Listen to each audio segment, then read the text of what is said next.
Ignition sequence starts. 6, 5, 4, 3, 2, 1, 0.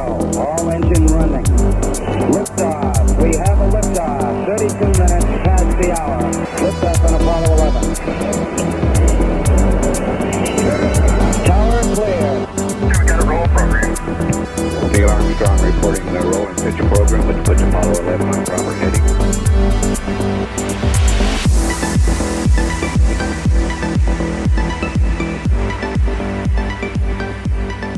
Plus 30 seconds.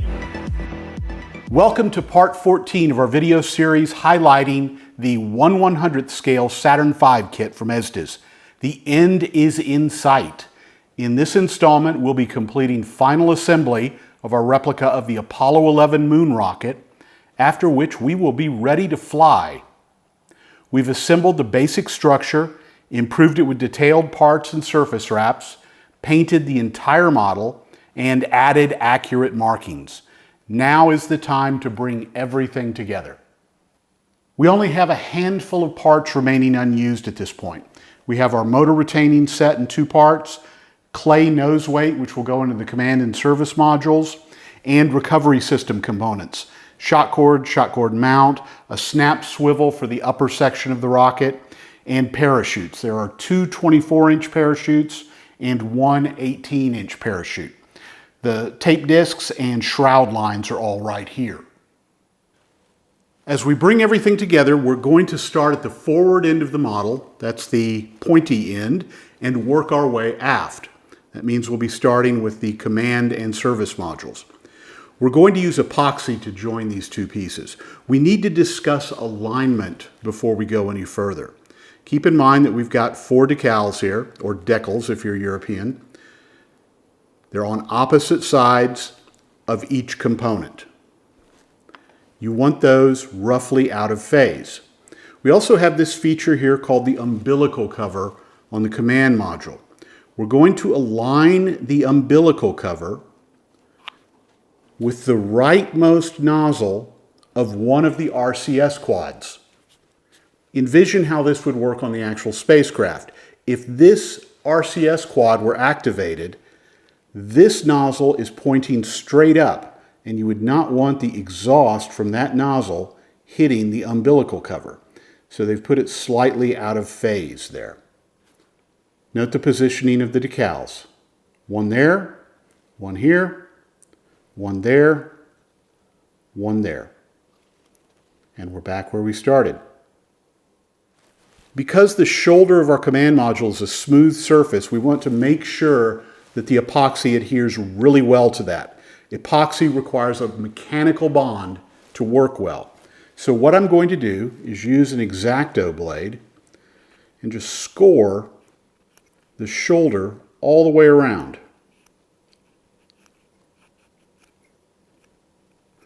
We'll do it again the other way. We're effectively creating hatching, what are called hatch marks.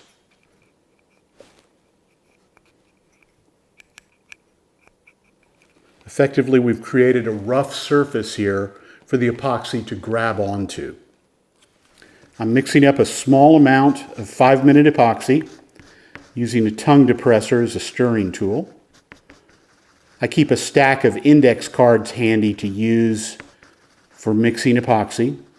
I'll use a Q-tip to pick up some of the epoxy. And I'm going to place it on the inside of our service module. The reason I'm putting it here and not on the shoulder of the command module is this prevents any squeeze out from marring the external surface of our model.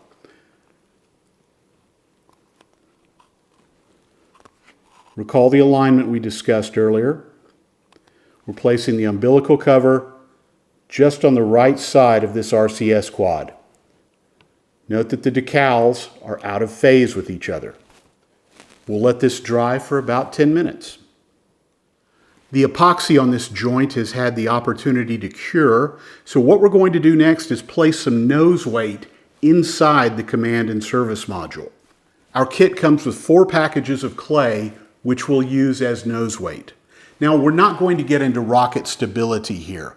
If you'd like to learn more about rocket stability, I encourage you to go seek out the work of Dr. James Barrowman, a NASA scientist and longtime member of the National Association of Rocketry. He literally wrote the book on the subject. I've rolled the clay into some easy to handle bits, and I have a piece of dowel that I'll use as a tool for pushing the clay into place. At this point, I'm going to go wash the clay funk off of my hands. At this point, I have a clean hand and I have a dirty hand.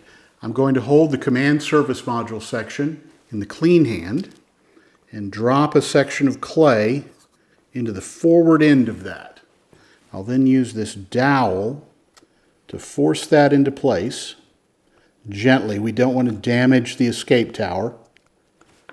I'll take another bit of clay and keep pushing.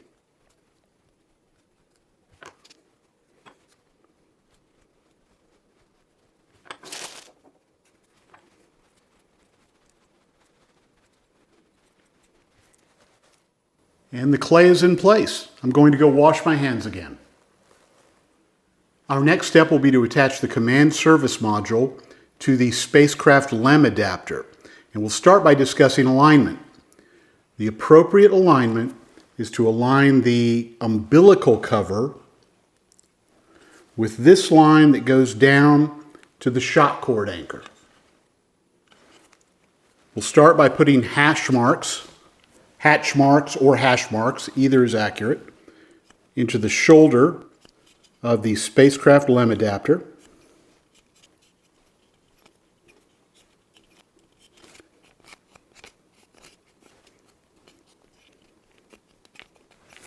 Again, we're doing that so there'll be a better mechanical connection when we apply the epoxy. We'll mix up some 5-minute epoxy. Again, I'm using a tongue depressor to mix the epoxy. Then I'll use a Q-tip to apply the epoxy inside the bottom of the service module. And we'll line up the umbilical cover with the shock cord attachment. And we'll let that cure. This upper assembly we can insert in the top of the third stage at this point. And the appropriate alignment here is to line up the umbilical cover with this particular demarcation line between the quadrants on the transition adapter, right down this line. I'll add some hashing to the shoulder down here.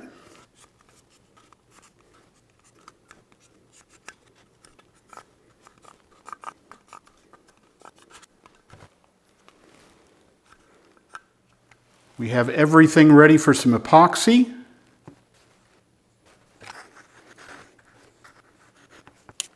I'll scoop some up with our Q-tip and put it on the inside of the third stage. Remember our alignment. And that looks perfect. We'll let that cure. Our next task will be to install the recovery system on the upper section of the model. You'll recall that we made a conscious decision earlier not to put the fussy little hook in the side of the service module for mounting the recovery system. Let's revisit my daughter's 2011 Saturn V model. Now, she too decided to forego the fussy little loop up here at the top. Instead, what she did was a simple string loop that would allow the upper section of the model to descend in a nose-high attitude. We're going to do something very similar, but we're going to add a bit of elegance to it. Instead, what we're going to do is to install a screw eye in the side of the service module, right up here near where that hook arrangement would have been. The first thing we'll need to do is to free the shock cord anchor from the bondage it's been under, since early in our project, there's a piece of tape holding it on the bottom of the adapter. We'll remove that tape, and that anchor is now free. The anchor is located along this demarcation right here. We're going to follow that forward to this point on the service module. That's where we're going to mount the screw eye. We've zoomed in a bit and I'm following the line forward to this point on the service module. I'll put a tiny awl mark right where we want to drill our hole. Next, I'll take a tiny drill bit and I'm going to drill through the surface of the service module into the shoulder of the spacecraft LEM adapter below.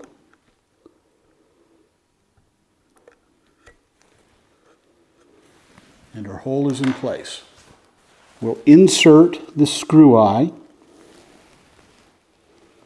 May take a few twists to get it started. This, by the way, is a number 0000 screw eye. I had no idea they had size designations. That makes sense in retrospect, I suppose.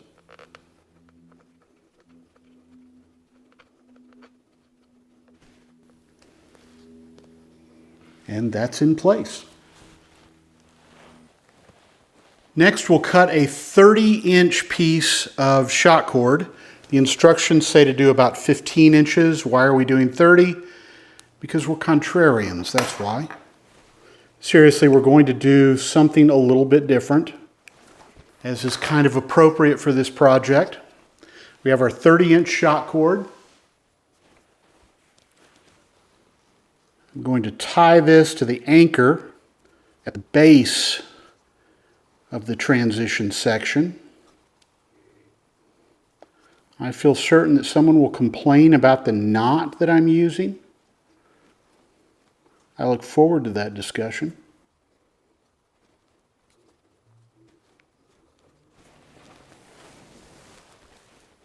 Next, I have a 16-inch long piece of 100-pound test Kevlar cord, which I'm going to attach to the snap swivel that was provided with the kit.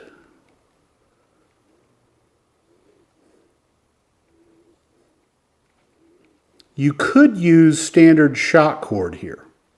No harm in doing that. I'm using the Kevlar because I have it on hand. It's not something that's provided with the kit.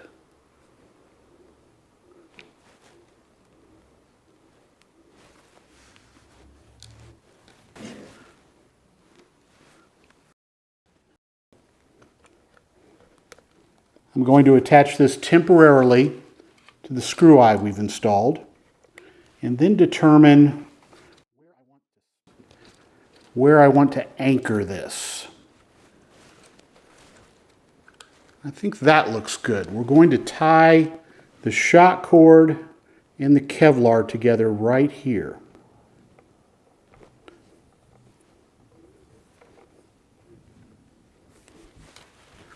I think that'll do very nicely. Our parachute will be installed at this end of the shot cord. I'll cut the excess off from the Kevlar.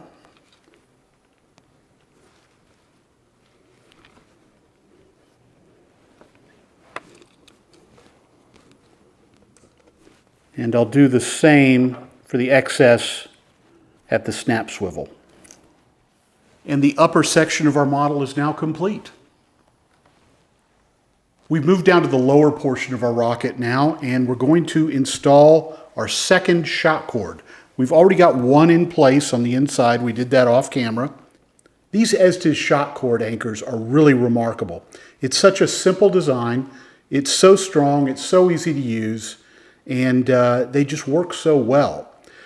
For those of you who've not experienced it, I will show you how they work. It's just cardstock paper. You fold it twice, and what we're going to do is apply glue inside, place the rubber shot cord in place, and fold it up, and then smear glue on the outside, and then press that into place on the inside surface of our airframe. It works remarkably well.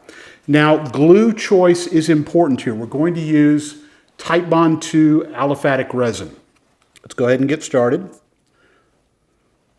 There's no need to be particularly neat with this, although you want to make sure you don't touch the outside of your model.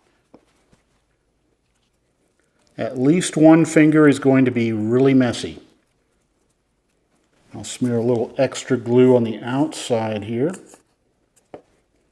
And then, taking care not to touch my model with my fingers, I'm going to insert this up in the airframe and press it into place. Because this is an aliphatic resin glue, it's going to set up pretty quickly within just a couple of moments and then dry completely in about 4 to 6 hours. I'm just holding it into place, applying pressure, and waiting for it to set up.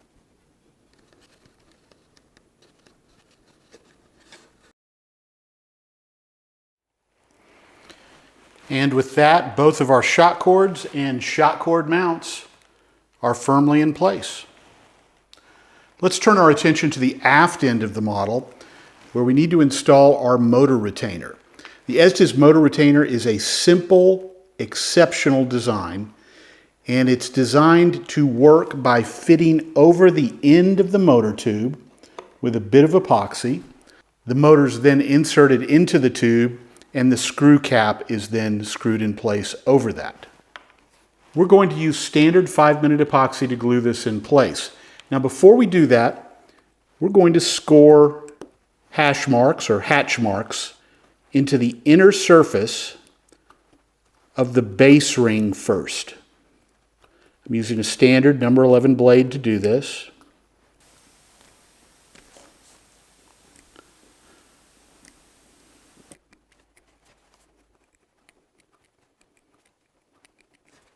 And again, the reason we're doing this is to allow the epoxy to get a better mechanical grip on the two components, the base ring and the motor mount tube. So we'll mix up some epoxy, load up a Q-tip with some of the mixed epoxy, and put that on the exterior of the motor mount tube. Take care not to get any inside the motor mount tube. The base ring will then go on. Just give it a twist, and then let that cure for about 10 minutes. With the epoxy on the base ring cured, we can go ahead and install the screw-on retaining ring. And if you like, we can go ahead and install the display nozzles at this point.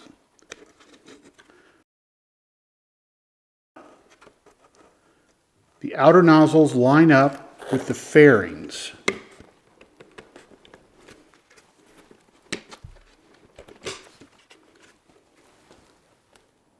Our model is essentially complete at this point. Now, if you're building strictly for scale display, congratulations, you're done. Now, if you plan to fly it, you'll need to add parachutes. We're not going to do that here. If you need help developing those particular skills, I strongly recommend that you go build and fly a few more rockets first. Our model also lacks any sort of initial launch guidance at this point. Now, the kit provides a pair of injection molded launch lugs sized for a 1/4 inch diameter launch rod, and shrewd viewers will notice that we've left them off of this model.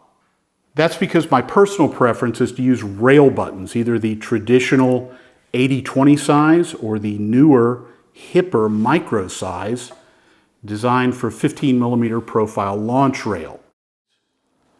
While this is the final official video in this series, there will be a couple of bonus episodes in the next weeks and months. The first will cover the application of an accessory third-party decal set that will add a host of markings to our Saturn V.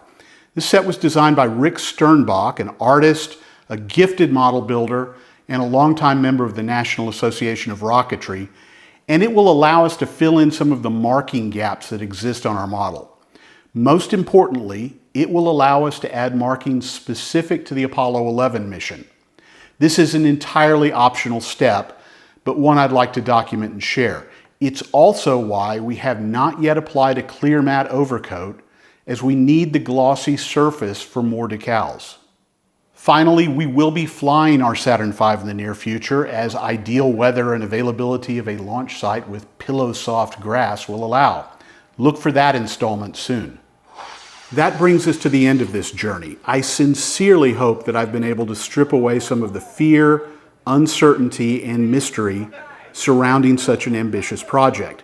For years now, I've been fond of saying that a big project is nothing more than a bunch of little projects strung together in a logical sequence. And I think we've demonstrated that with this video series pretty well. If I hadn't documented the project on video, this particular Saturn V would probably have taken me about 15 to 20 hours to complete. I suspect that less experienced builders would need a few more hours than that, but the bottom line is that this is a very attainable project that can be successfully completed by someone with average skills who has already completed several moderately challenging rockets. Thanks so much to my friends at Estes for providing the pre-production kit that we built during this project. And again, thanks to you so much for watching. I wish you well as you build your replica of the Saturn V moon rocket.